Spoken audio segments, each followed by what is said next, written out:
Oi, gente, tudo bem? Estamos aqui para mais uma videoaula. Hoje nós vamos entrar num outro assunto, vamos falar do sistema endócrino.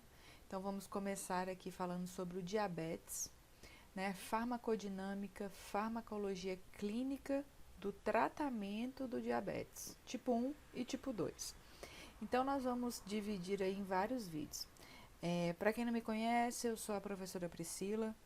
Sou farmacêutica, PhD em farmacologia, e esse canal no mundo da farmacologia foi idealizado para que a gente consiga passar a farmacologia de uma forma mais simples e mais fácil, né? Vídeos curtos com temas diretos para vocês conseguirem estudar a farmacologia de uma forma melhor. É, então a gente vai dar continuidade a esses vídeos. Eu peço a vocês que se inscrevam no canal, curtam os vídeos, compartilhem para poder me ajudar, ok? Então, o que nós vamos ver nesse tema? Né? Nós vamos falar um pouquinho de pâncreas, né, da insulina e como ocorre a regulação. Depois entramos num vídeo sobre a diabetes e a fisiopatologia da diabetes. O que acontece com o paciente para que ele venha desenvolver a diabetes. Depois entramos para as insulinas, né, os tipos e mecanismo de ação, a insulinoterapia e, por último, os hipoglicemiantes orais. Né? Então, nós vamos falar de todos os hipoglicemiantes orais. Os secretagogos de insulinas, biguanidas, as tiazolidinedionas, os inibidores da alfa-glicosidase e os incretinomiméticos inibidores da DPP-4, ok? Então, serão uma série de vídeos seguindo esse roteiro. Vamos começar aqui falando do pâncreas, né? Todo mundo conhece um pâncreas, um órgão pequeno, que quando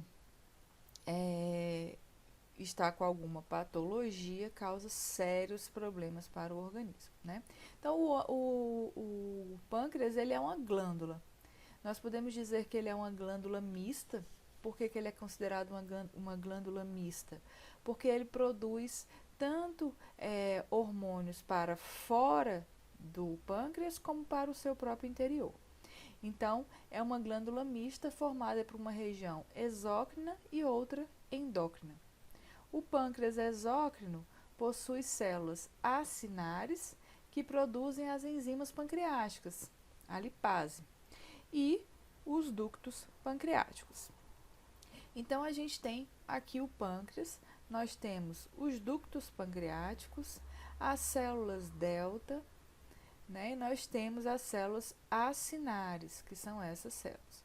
Então, as células acinares, o ducto, que é essa região aqui, e as células delta do pâncreas. Temos as células alfa, temos as células beta.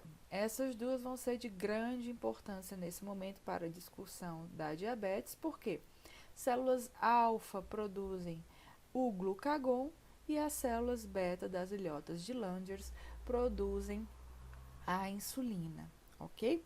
Então, são essas duas células responsáveis pela regulação da glicemia no nosso sangue, ok? E elas estão localizadas nas ilhotas de Langerhans, que estão dentro do pâncreas, ok? Então, o pâncreas ele é constituído aproximadamente de 700 a 1 milhão de agregados celulares.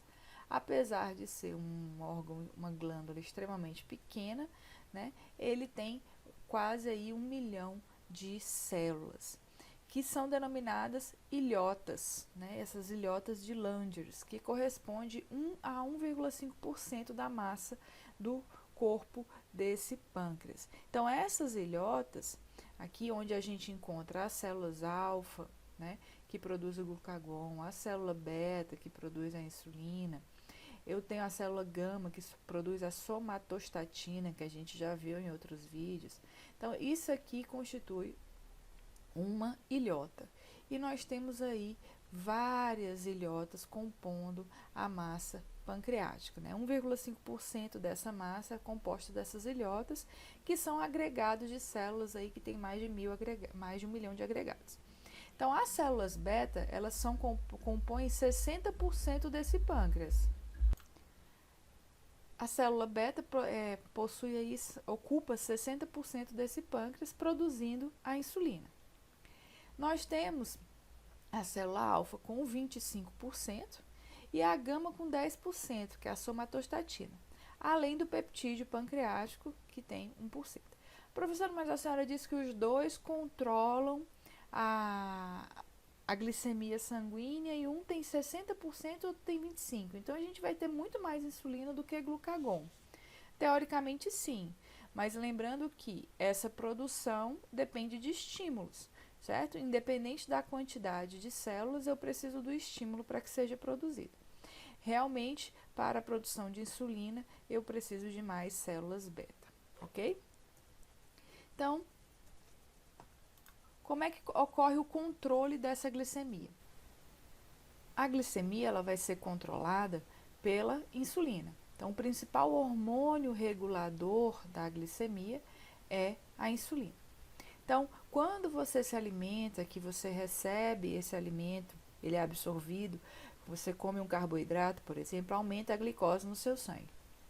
Ao aumentar essa glicose no seu sangue, essa concentração, essa glicemia, esse aumento dessa glicemia vai fazer com que essas moléculas de glicose se conectem às células beta pancreáticas, né, nas ileotas de Langerhans. E elas vão fazer com que essas células beta, uma vez a glicose ativa a célula beta libera a insulina.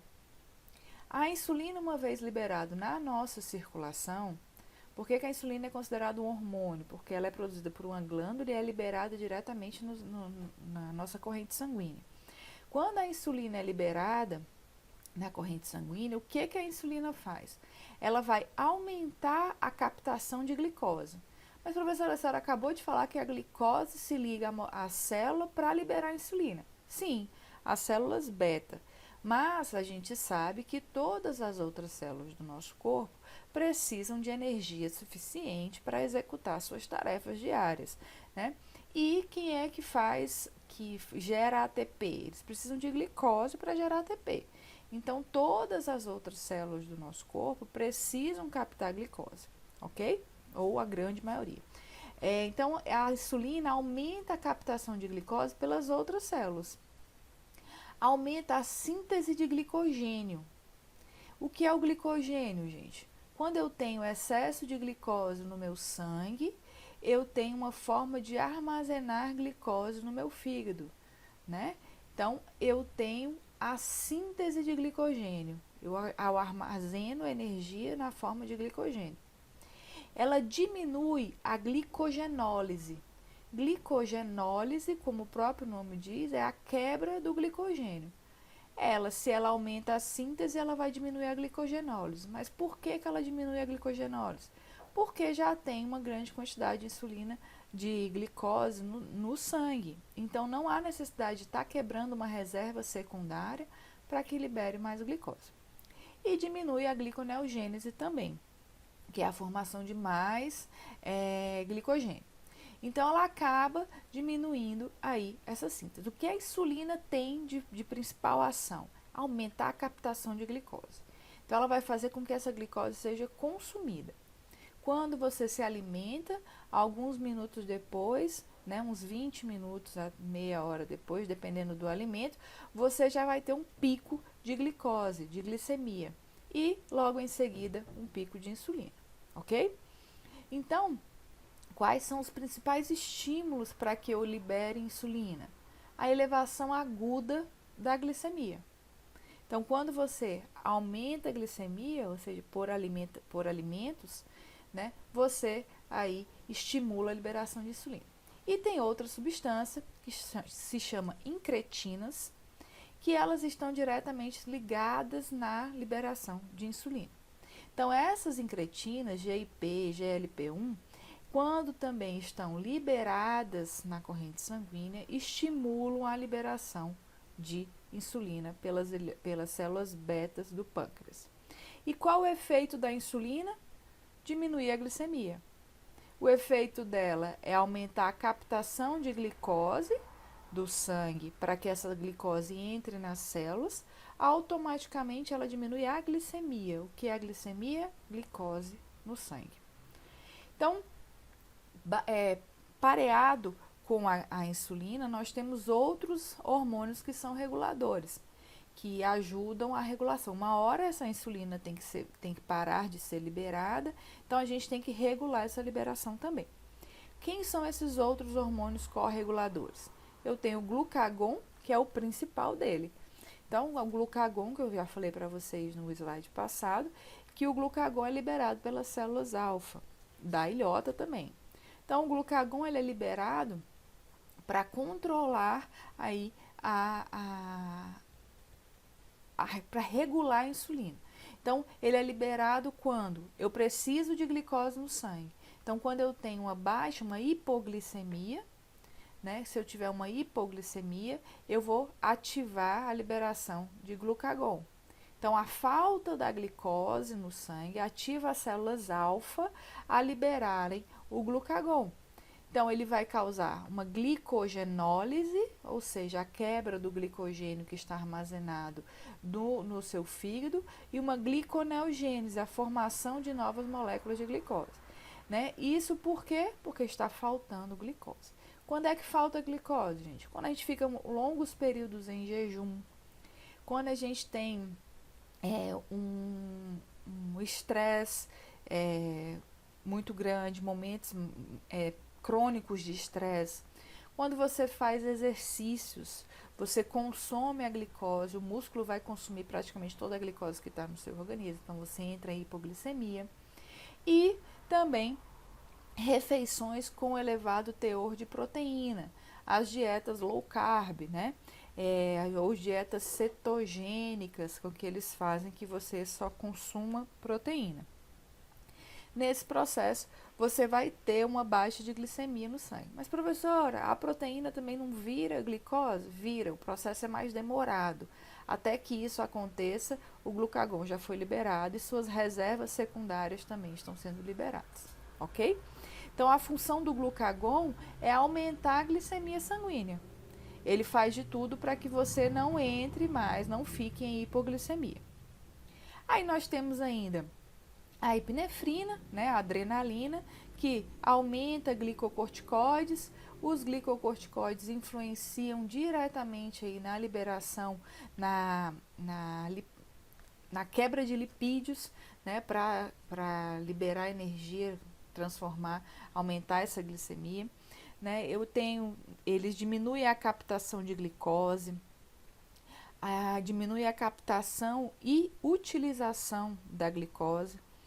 Né? Então, eles causam essa hipoglicemia e aumentam a gliconeogênese também.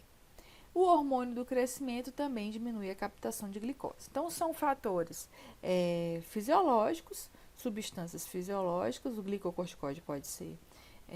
São fatores fisiológicos que vão influenciar diretamente quando o paciente está com hipoglicemia, né? E eles tendem a aumentar a glicemia. Professora, a senhora acabou de falar que os glicocorticoides diminuem a captação e a utilização da glicose. Eles diminuem a captação da glicose pelas células e a utilização delas. Logo, eu tenho um aumento da glicose no sangue, ok? Então, vamos lá. A gente está falando dessa glicose, que essa glicose vai entrar no sangue, dessa insulina. Vamos lá conhecer aqui os transportadores de glicose. Todo mundo já deve ter visto isso, né? Alguma vez. Nós temos aqui os glúteos, né? Transportadores de glicose, 1, 2, 3, 4 e o 5. Professora, qual a diferença desses transportadores de glicose? Transportador de glicose nós chamamos de glúteo. Eles são 5. Qual a diferença entre eles? Os tecidos que eles fazem parte, certo? O glúteo 1, ele vai estar presente em todos os tecidos, particularmente nos eritrócitos e no cérebro. Então, ele faz a captação basal de glicose. O transporte dele é através da barreira hematocefálica. Então, ele consegue atravessar a barreira hematocefálica e levar glicose para o cérebro. Então, quem é responsável por levar glicose para o nosso cérebro é o GLUT1, ok? O GLUT2, ele está nas células beta pancreáticas. Então, ele é responsável por levar a glicose até as células beta. Eu não falei para vocês que as células beta precisam ser ativadas por moléculas de glicose para liberar a insulina? Quem faz esse processo de transporte da glicose aí é o GLUT2. Ele também está presente no fígado, rim e intestino. Então, ele faz a regulação da liberação de insulina. O GLUT3 também está presente no cérebro, rim, placenta e alguns outros tecidos. E ele também é responsável pela captação da glicose em neurônios, certo? Então, no cérebro nós temos o GLUT1, a captação basal, ele consegue atravessar a barreira hematocefálica, e o GLUT3, que também está no cérebro, captação neuronal. Então, gente, aí o GLUT4, ele está presente nos nossos músculos, nos tecidos adiposos, e ele é responsável pela captação de glicose mediada pela insulina. O GLUT5, intestino e rim, e é responsável pela absorção da frutose, ok? Então, esses são os transportadores de glicose, GLUTs 1 ao 5, lembrando que o GLUT2 é importante aí para captar a glicose para as células beta, e o GLUT4 está presente nos músculos e tecido adiposo, que a gente utiliza bastante mediante a presença da insulina. Então, como é que ocorre esse estímulo de liberação de insulina? Né? Nós nos alimentamos, esse alimento ele é digerido, né? E ele vai ser absorvido. Quando ele é absorvido, nós vamos ter aí circulando aminoácidos, glicose e ácidos graxos na nossa circulação. Essa glicose, especificamente, vai ser transportada através do GLUT2 para as células beta das ilhotas pancreáticas, né? Ilhotas de Langerhans. É essa célula beta estimulada pela glicose que foi captada, transportada pelo GLUT2, agora ela libera a insulina. É essa liberação de insulina na corrente sanguínea que vai fazer com que eu utilize essa glicose nas outras células, ok? Então, a gente aí tem um estímulo da célula beta para a liberação de insulina, mediada pela nossa alimentação, a presença da glicose no sangue, uma hiperglicemia, que vai fazer com que eu libere insulina. Então, quais são as fases de liberação da insulina? Então, nós temos uma fase de estímulo, né? Você se alimentou. Então, você tem uma fase 1 de liberação. Essa insulina sobe repentinamente, né? Então, ela sobe e ela vai ser, a gente chama essa fase de fase 1, onde eu tenho um estímulo, que pode ser glicose, aminoácidos, a utilização de antidiabéticos, né, de hipoglicemiantes, glucagon, alguns hormônios gastrointestinais, hormônios do crescimento. Esses vão fazer com que eu estimule a liberação de insulina. A insulina é liberada e ela é estocada. Então, você tem uma grande liberação depois de um estímulo e ela vai ser estocada. Então, ela vai diminuindo na corrente sanguínea com o tempo. Meia hora depois, você já tem essa diminuição bem grande, né? Bem significativa, né? E temos uma fase 2, que é uma liberação basal de insulina. Durante o nosso dia, nós temos uma liberação basal, uma insulina que está sendo liberada continuamente para controlar aí a quantidade de glicose no seu sangue. Nós chamamos essa fase 2 de liberação lenta. O estímulo é a glicose também. Então, você tem um estímulo de resíduos de glicose, quebra dessa glicose, por quebra de lipídios, por exercício físico não, desculpa, quebra de lipídios, quebra de glicogênio. Então, você vai ter um estímulo aí, a presença dessa glicose em quantidade menor, né? Então, ela também estimula essa insulina basal. E é o que nos mantém aí durante o dia, né? durante os intervalos das refeições, né, e que nos mantém durante todo o período da noite que a gente passa dormindo sem se alimentar, ok? Quem é que pode fazer essa liberação lenta também? Nós temos insulinas pré-formadas,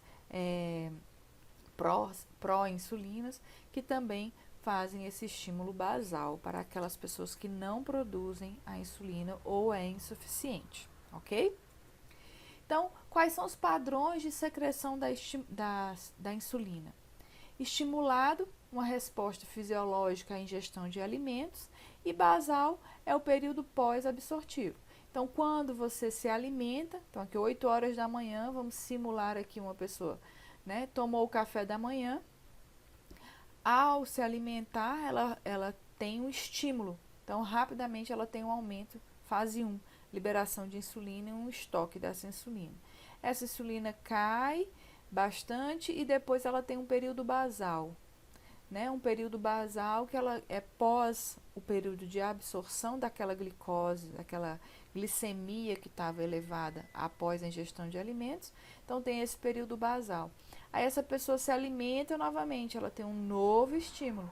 Esse estímulo faz com que ela aumente novamente a quantidade de insulina. E ela vai ter um caimento e um estímulo basal, que mantém essa insulina, não fica zerada e ela fica aqui mantendo os resquícios de glicose que chegam no seu organismo. E temos um aumento novamente quando essa pessoa se alimenta. Então, aqui, 3 refeições ao dia, você tem 3 picos de insulina.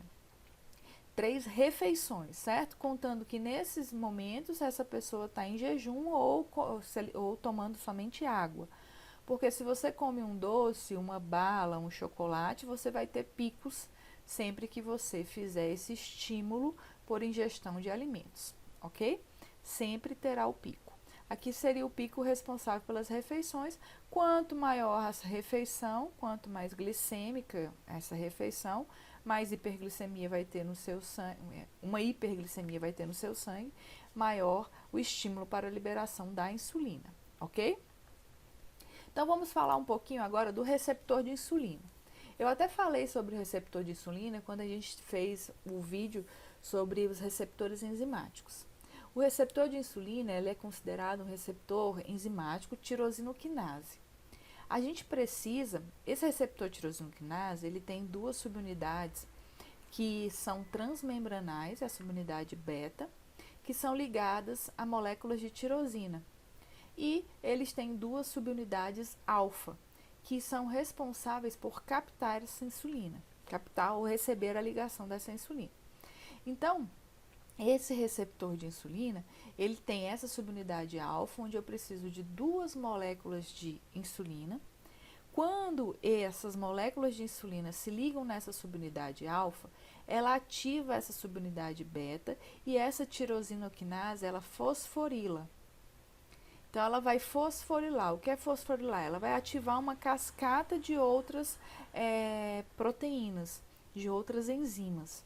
Então, ela vai fosforilar outras enzimas. Então, aí, nesse momento, eu tenho o transportador de glicose, que vai abrir e vai permitir a entrada de glicose na célula. Ela ativa esse transportador. Ele ativa a síntese de proteína, ele ativa a síntese de gordura, ativa a síntese de glicose e ativa as expressões gênicas, né? Então, eu tenho outras expressões gênicas ativadas. Esse é o receptor de insulina. Ele é transmembranal, ele tem 2 subunidades beta que estão ligadas a tirosinas, né? Tirosinoquinase, que faz fosforilação, e 2 subunidades alfa. Então, como é que acontece? Quando você se alimenta, você tem uma hiperglicemia. Aquela glicose que está lá no seu sangue se liga a moléculas, essas moléculas de glicose se ligam às células beta pancreáticas e fazem com que a insulina seja liberada, estimulam essa célula a liberar a insulina no seu sangue. Uma vez a insulina no seu sangue, ela vai ajudar as outras células a captarem a glicose. Uma dessas formas é através do receptor de insulina, onde essa insulina interage nas subunidades alfa, então eu preciso de duas moléculas dessa insulina, e ativa a subunidade beta, que faz com que a tirosinoquinase fosforile cascatas de outras enzimas, de outros substratos. Um desses substratos é o transportador de glicose, que faz com que eu consiga com que a célula consiga, permita que a glicose entre no seu interior. Então, esse aqui é o receptor da insulina, ok? Professora, por que tem pessoas que produzem a insulina e não conseguem captar a glicose? Então, nós temos uma alteração aqui na sensibilidade da ativação desse receptor, né, ou na sensibilidade da ativação do receptor de insulina, ou do de glicose ou do de insulina. Então, mesmo ativando, mesmo essa insulina ligando e ativando esse receptor, essa ativação, né, essa fosforilação de transportadores de glicose para ativação, ela é reduzida ou inexiste, ou então essa insulina não consegue ativar, essas moléculas não conseguem ativar esse receptor como um todo, ok? Então, na regulação da insulina, né,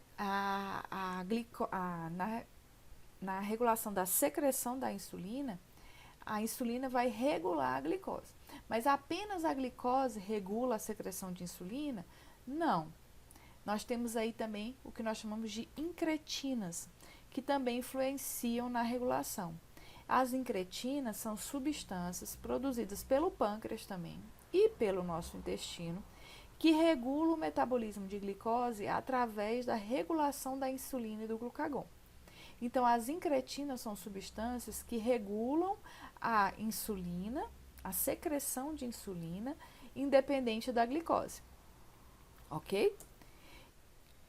Então, gente, quando ocorre a regulação da secreção de insulina, né, nós nos alimentamos, esse alimento vai ser liberado em forma de glicose, né, cai na nossa circulação, e aí a gente tem o aumento de incretinas. As incretinas, o GLP, que é um peptídeo semelhante ao glucagon, GLP-1, e o GIP, que é um polipeptídeo insulinotrópico dependente de glicose. Então, eu até falei no outro slide que era independente da glicose. Quando eu disse independente da glicose, né, a ativação da incretinas, é que eu não preciso de ligação de molécula de glicose nas incretinas para que elas controlem a insulina e o glucagon, certo? Mas eu preciso da presença da glicose para que elas sejam produzidas.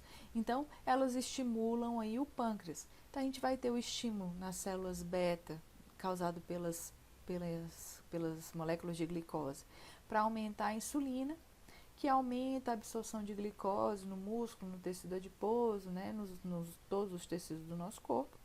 E nós temos as células alfa tendo uma inibição desse glucagon.